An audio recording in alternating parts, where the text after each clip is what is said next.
Speaker Mike Johnson recently was gracious enough to give us a second spiritual heritage tour of the Capitol with new friends.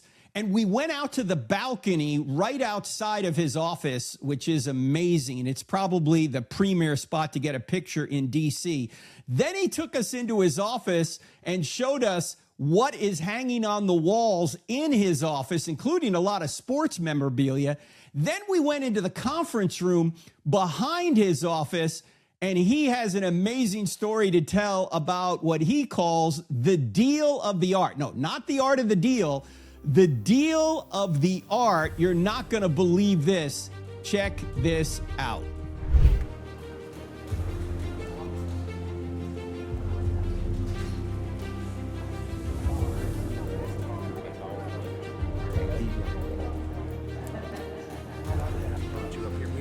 So on the there's only two perks to being Speaker of the House. One is this balcony, and the other is sports memorabilia, which I'm going to show you in a minute. But on July 4th, we had wounded warriors up here, as we do every year, and a few families, some members crammed in here, and the fireworks were going on behind the Washington Monument down there.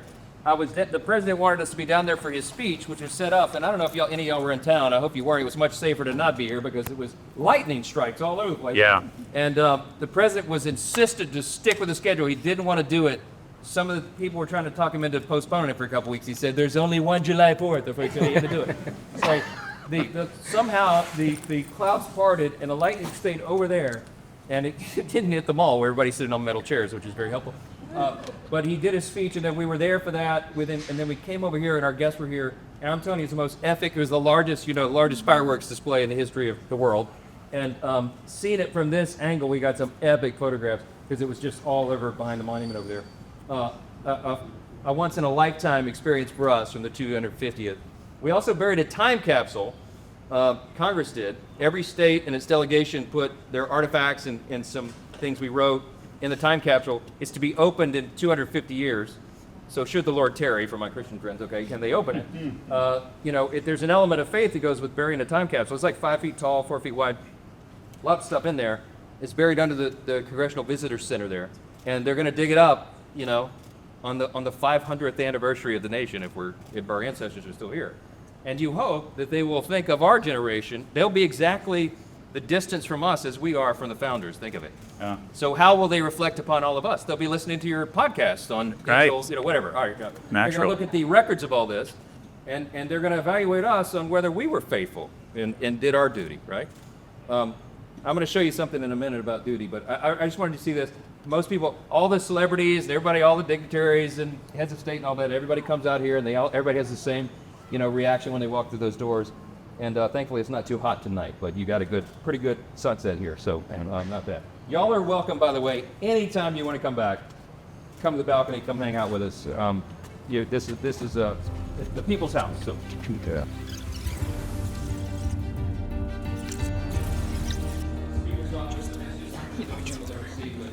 A lot of history in this room as well. When there's a changeover, the speaker, you come in, everything's empty. You can do anything below this fancy cornice here. So did Nancy leave any stock tips in the desk? Just curious. I didn't get no tips. Would have been helpful. So the ceiling has been here a long, long time, so you can't touch that. But my predecessor had the walls are blue, and I'm like, let's try to get it back to more what it was originally. But a lot of history has taken place in this room. And it's pretty cool. But I told you there are two perks to being speaker. One is that cool balcony, and one is sports memorabilia. And so let me point out a couple. So I'm an LSU grad, and so I'm the first speaker from Louisiana. So they gave me the #1 jersey in LSU. And I'll point out I'm a double alum from LSU. I did undergrad in law school, but they couldn't have picked me out of a criminal lineup before I became Speaker of the House. And now I'm one of the favorite sons or whatever. But we're not Tigers. It's Willie. Okay. So we get a lot of cool LSU stuff. behind you on that, well, there actually, I just realized there's a small Billy Graham statue. I love it so much right there. But right behind there is the championship baseball ring from LSU for the baseball team won this past year. Oh my goodness. And I got a ring, and they put my name on it. It's such stolen valor, like I had something to do with it. But, it's fine. And then behind that door right there is one of the jerseys. They gave me the jersey with my name and number on it, which is pretty awesome. Up there above your head is the Saints jersey, of course, because we're that's Tim Tebow into that. But right here, he has nothing to do with the Saints. But right here is Drew Brees' helmet, his Hall of Fame helmet. That's pretty cool. Right here, so last year, so when a college team wins national championship, they go to the White House and have a celebration. So we took the LSU baseball team, as we did the football team. Oh, by the way, the 2019 national championship, Joe Burrow and Coach O and all that down there at the bottom. That's the helmet. Don't be touching that one. That's priceless.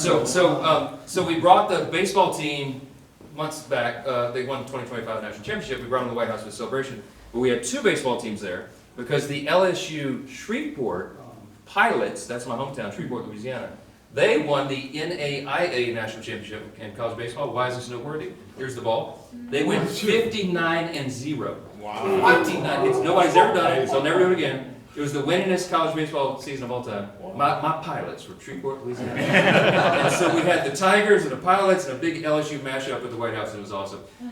So everybody's had a good time. And all you need is Newsmax on that TV. Right, I know. Who left that? What is that? What is that nonsense? I'm going to walk y'all in here because the sports memorabilia gets even better as we progress in here. But I'm going to show you something really cool.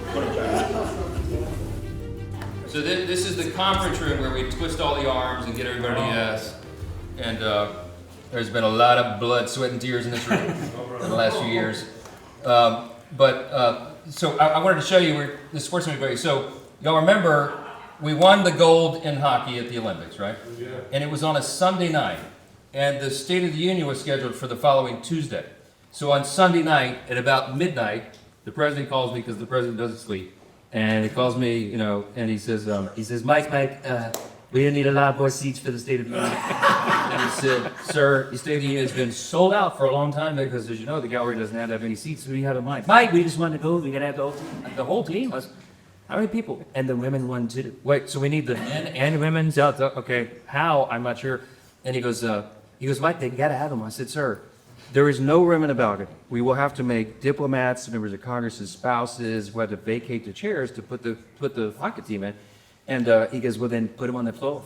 And I said, well, that's against the law. And he goes, well, change the law. This is something else. I mean, he has a point. You are.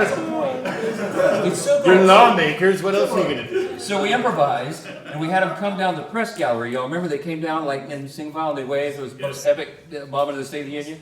Y'all come in further because they're not very good. And the media was confused. They were so confused. They didn't know what to do. It was awesome. Except Robertson, you stay out. Yeah, except Robertson.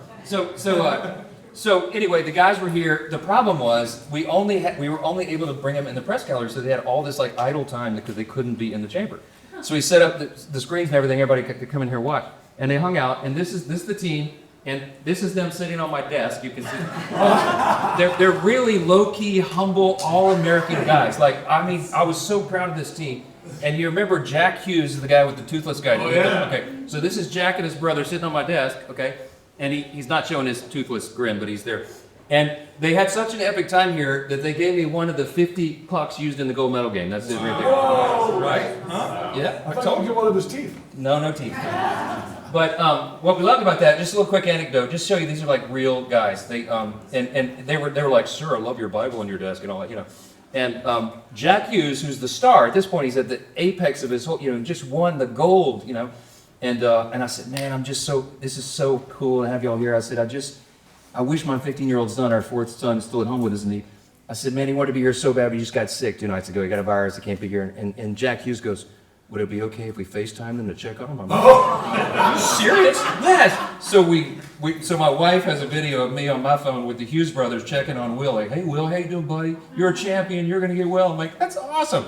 That was a great night for us. So I'm a big fan of USA Hockey. And I'm a Louisiana guy. It wasn't a big thing down there, but I'm really big into it now. So this is the signing ceremony, the big, beautiful bill. You'll see some historic things here. One thing I'll point out very quick, and we're going to get moving because we've got more to do. You'll notice there's some historic stuff, but this is the Battle of Manassas, the Civil War flag. that is hanging here. It can't be in direct sunlight because it's priceless, and you get all these things that are on loan to you from the Smithsonian, etc. But in this corner over here, you might notice, you've probably seen that portrait before.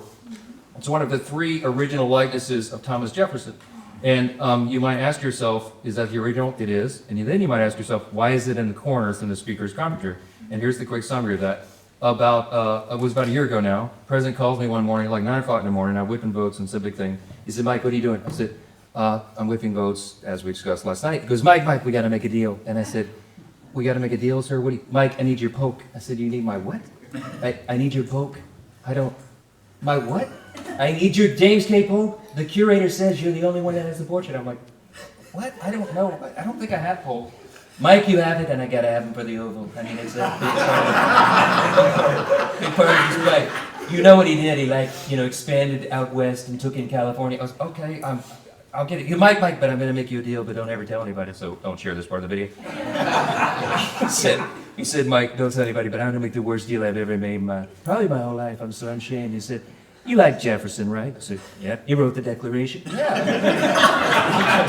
because, Mike, I got 3 Jeffersons. I'm going to give you a Jefferson for a Polk. I can't believe it. Oh, okay. He goes, Mike, I'll send it over. Give me the Polk. Tell the curator. Okay, fine. You had me at hello. I'll get you. Great. Don't tell anybody. I hung up. My chief of staff standing there. He goes, you are so dumb. Why didn't you say throw in a Reagan bus? Like, make a deal. You respect it, you know? So we did it. And so okay, a couple weeks later, so it turns out, here's the tragic thing. James K. Polk is the only former speaker who became president. So he was hanging in the speaker's lobby with all the speakers. Like, there's only one portrait of Polk. Now there's a little sticky note on loan to the Oval. Okay, so I get Jefferson, and of all his merits and everything on his resume, he was not Speaker of the House, so I couldn't go put him where Polk was. So I'm wandering around this priceless jet. They're like, don't drop it, don't touch it. The only place I can put him is right here because he's got to be behind 2 locked doors. And so now historians come in on tours and they walk by, they're just like so offended that I have this priceless portrait hanging in the corner. And I said, well, look, you've heard of The Art of the Deal? This was the deal of the art. I don't know. That's there. And it is